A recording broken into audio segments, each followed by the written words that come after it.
All right, everybody. We are to our fourth and final topic that's laying the foundation for inferential statistics. So in this topic here, we're going to tie in everything we learned in the last three lectures about probability, inference, and hypothesis testing. We're going to tie all those three together in this final concept called statistical significance. And that is the primary thing that we are covering in this section.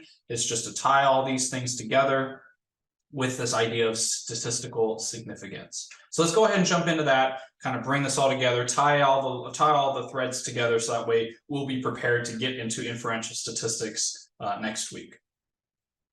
Now I want to start with this illustration here, and I want you to keep this illustration in mind as we go through everything that I'm going to explain.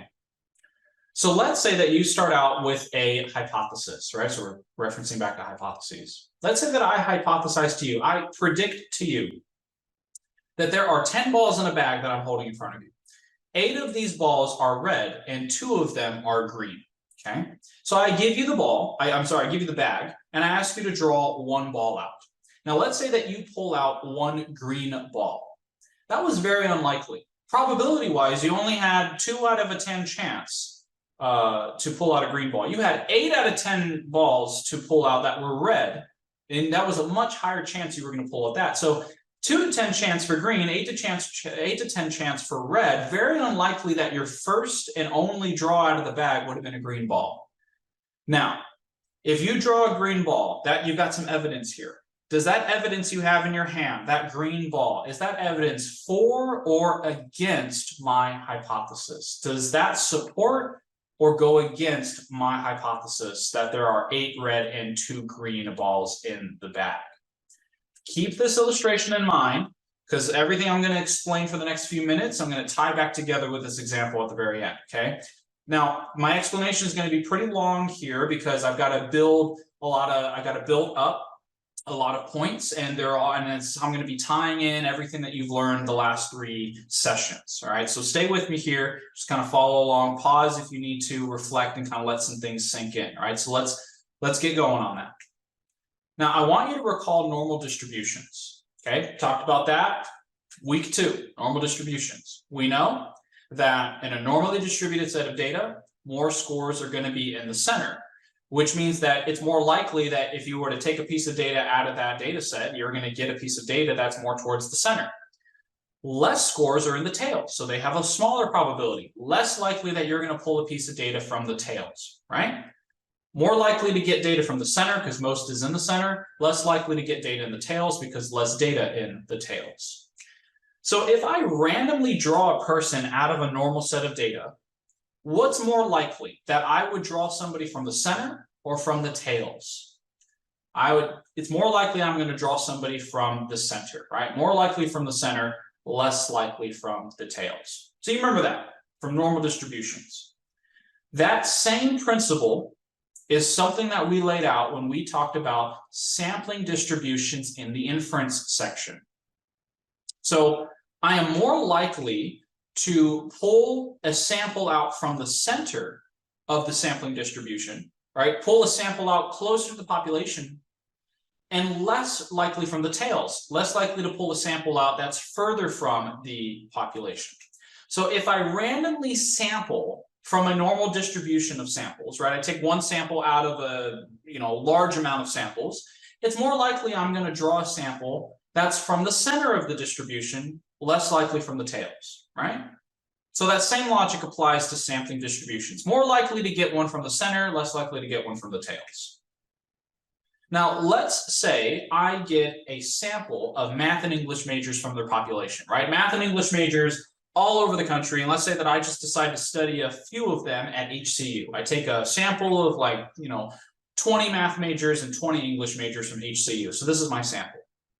Now I would expect the difference in their average IQs to be like the difference in the overall population. The difference between HCU math and English majors average IQs, I would expect to be like the difference between math and English majors average IQs from the entire country, assuming that the sample I have is close to the population, right? Now, what do I assume starting out? Remember this from the hypothesis testing section. we always assume the null hypothesis is true. I assume there's no difference between math and English majors, average IQ, and the population. It's a safer basis to stand on, that I assume there's no difference in the population.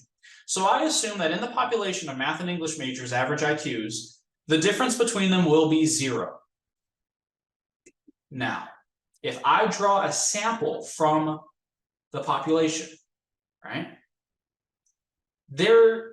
I should draw a sample closer to the population average, meaning that whatever sample I draw, it's more likely it's going to be a sample where the difference between math and English majors IQ is going to be close to 0, right? Because it's more likely I'm going to get a sample closer to the population, closer to the center, and not so much in the tails, right?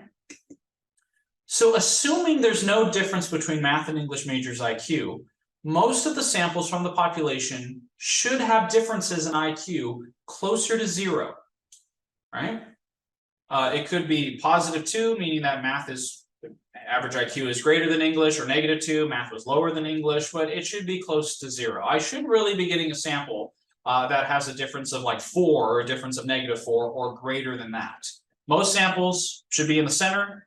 They should have a difference closer to 0 if they're from the center. That's what I would expect. Few are going to have a difference much larger than 0, a sample from the tails, all right? So this means that if I randomly sample from the population of math and English majors, I take a sample here at HCU, which is a sample from the population, there was a greater chance that the sample I get at HCU is going to have a difference between their IQs closer to 0, and I have a much lower chance of the sample having a difference far from 0, like having a large difference between them, okay? So keep that in mind. If you need to, at this point, pause and kind of just reflect on those last few things that I've said, all right? Normal distribution, most of the data is in the center, few in the tails. Same thing with a sampling distribution. Most of the samples are going to be close to the population average, few will be far away.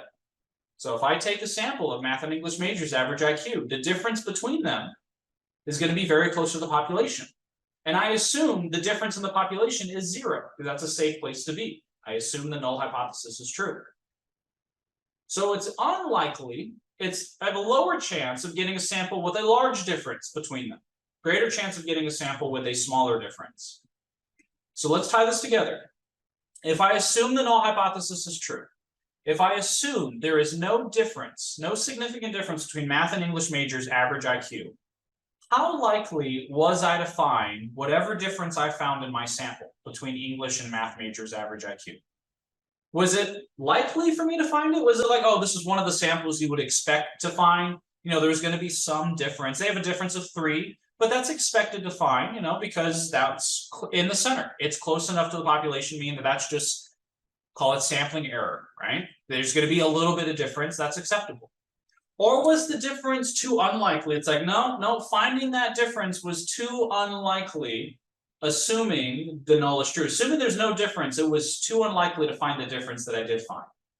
That's really what we need to determine, okay?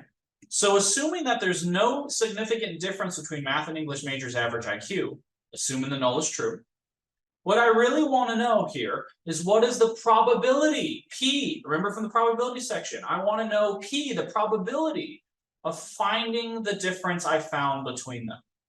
What was the chance of it? I want a number, right? Tell me how likely on a scale of 0 to 1, how likely was I to find the difference that I found? If the probability that I find is very small, then we think that finding the difference, that was unlikely. Too unlikely, right? That indicates that maybe I got a sample from the tails, because that was I have a very low probability, a lower chance of getting a sample with a difference from the tails, right? It's more likely that I would find a sample from the center, and so I would expect the probability to be much larger. So probability that's very small, we would consider unlikely. Assuming there's no difference, a probability that's very small shows that the difference I did find, unlikely to find. Now here's a question you need to ask at this point. And maybe you've already asked it, but if you haven't, I'm going to pose it to you. How small is too small? It's kind of arbitrary, right? Like small to somebody could be, you know, normal to somebody else, right? So what is small? Well, in statistics, there's a tendency, there is a cutoff for how small is too small. This is called the alpha level, symbolized with the Greek lowercase letter alpha. It's a predefined level of probability for statistical significance. Make sure that you know this. Alpha level is the cutoff for how small is too small. Now, this level can be set at varying probabilities. It all depends on what the researcher's goals are.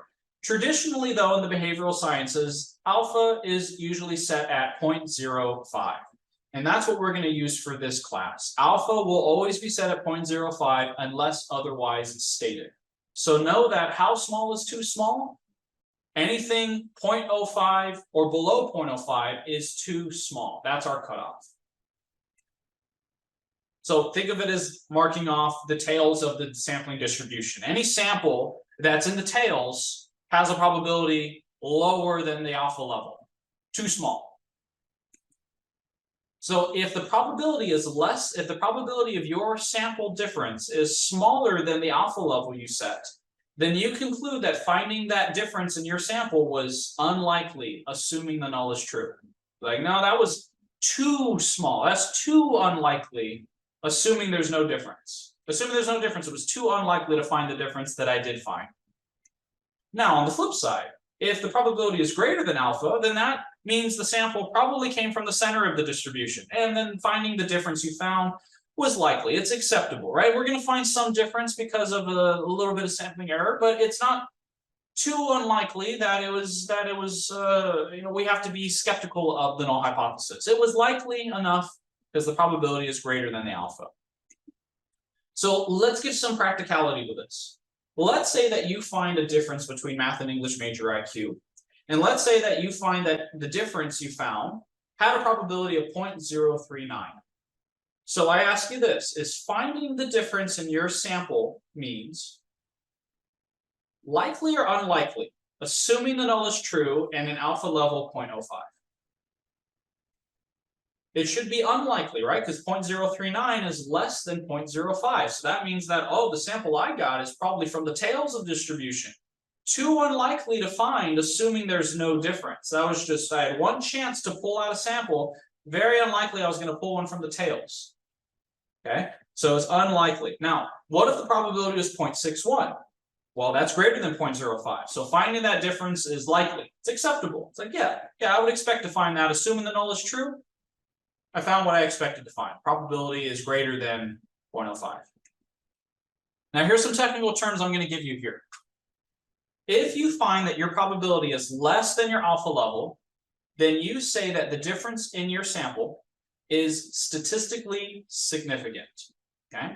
Assuming the null is true, if you have a less than 0.05 chance to find the difference you find, that's called statistically significant. So the findings are unlikely, so you decide to reject the null. Statistical significance is a shorthand phrase for referring to those 2 points there. When you say that what you found in your sample is statistically significant, what you're saying when you say that phrase is, assuming your null is true, you found something that had a probability less than your alpha level, which is 0.05. Meaning that what you found was unlikely to find, assuming the null is true. So when your results are statistically significant, they were unlikely to find, assuming the null is true. That's evidence against the null. Too unlikely to find, assuming the null is true. So you decide to reject the null. Okay, that's what you choose to do. So just like with the ball example, that the illustration I gave at the very beginning, if I give you a hypothesis that there is 2 green balls and 8 red balls, and you have one chance to sample out of the bag, you pull out one ball, one sample out of the bag, and you pull out a green ball, that was unlikely to find a green ball. So that's evidence that my prediction is probably not true. My starting assumption about the color distribution of the balls in the bag is probably not true, because it led me to results that were so unlikely to find. I should have in one draw drawn out a red ball, but because I drew out a green ball, there's probably more than 2 out of 10 of the balls that are green in the bag. My starting assumption is probably false so I decide to reject it. Now, if your P is greater than your alpha level, then the difference is not statistically significant. You just put not in front. And essentially what that means is that assuming your null is true, you had more than a 0.05 chance to find this. So the findings were likely, and you decide to, little typo there in the slides, you decide to not reject the null. Just insert a little not there in your notes. You decide to not reject the null hypothesis. So when your results are not significant, you do not reject the null. So tying this all together, let's kind of bring it all as I wrap us up. You have your two hypotheses, right? Because you have to form your hypotheses based on the question. Is there a difference between math and English majors' average IQ? The alternative says yes, there is a difference, and the null says no, there is no difference. Your alpha level is 0.05. Let's say that you found the difference between your average IQs has a probability of 0.022. Now that probability is less than 0.05, meaning that your sample came from the tails, it looks like. Which means assuming the null is true, since P is less than 0.05, you had a less than 0.05 chance of finding this difference. You determine that that's unlikely assuming the null is true. So you decide to reject the null because you have evidence showing that it's probably not true. So you decide to reject it and decide to accept the alternative. Now on the flip side, let's do it again. Let's say your probability of 0.54. Well, that is, the arrow should be pointing inside of the curve. Sorry for that mistake there. So the arrows are pointing to the center. Assuming the null is true, the probability is greater than 0.05. So you had a greater than 0.05 chance of finding this difference, which you determine is likely, assuming the null is true. So that's evidence in favor of the null. You decide to not reject the null, and so you don't accept your alternative. So your conclusion to your question is going to be whatever hypothesis you go with. If you don't reject the null is your conclusion to your question. If you reject the null and accept the alternative is your conclusion to your question. Now, now let me say one thing as I begin to wrap this up. Significance does not mean meaningful. This is a very important thing to take away from stats. Statistical significance is a technical term. It means it's referring to probability. It means that something was either statistically unlikely, assuming the null is true, or likely, assuming the null is true. Significance does not mean meaningful or important. If math and English majors really do have a significant difference between their IQs, it's probably not that important or meaningful. It's statistically different, meaning that finding the difference was unlikely, assuming there's no difference between them. But it doesn't mean that it's going to be something that's like, it's going to change the way that math majors do their stuff, or change the way that English needs to approach English or something like that. It's just because of significance does not mean meaningful. So make sure that you understand that moving forward. Now, the last thing I want to say about this is all the inferential stats that you're going to learn moving forward. The reason that they're not all the same stat is because they will work with different kinds of data. They'll work with different kinds of groups or different numbers of groups. But really what they're all trying to do is find what is the probability of the difference that you find in your sample. Their goal is to get a probability, so you can make a decision about the null hypothesis. That is what inferential stats are doing. Because whatever conclusion you go with, once you make a decision about your null hypothesis, you reject it and accept the alternative, that's your conclusion. Then we generalize the conclusion of our sample that we went with to the population. If I conclude that there is a difference between math and English major IQ with the sample I have from HCU, then maybe I can generalize that to the population of math and English majors across the country. So that's what inferential stats are doing, and it hinges on this whole process of hypothesis testing, with finding probabilities, and with statistical significance. So that's why this is so important for you to have down pat as we get ready for next week, getting into our first inferential statistic.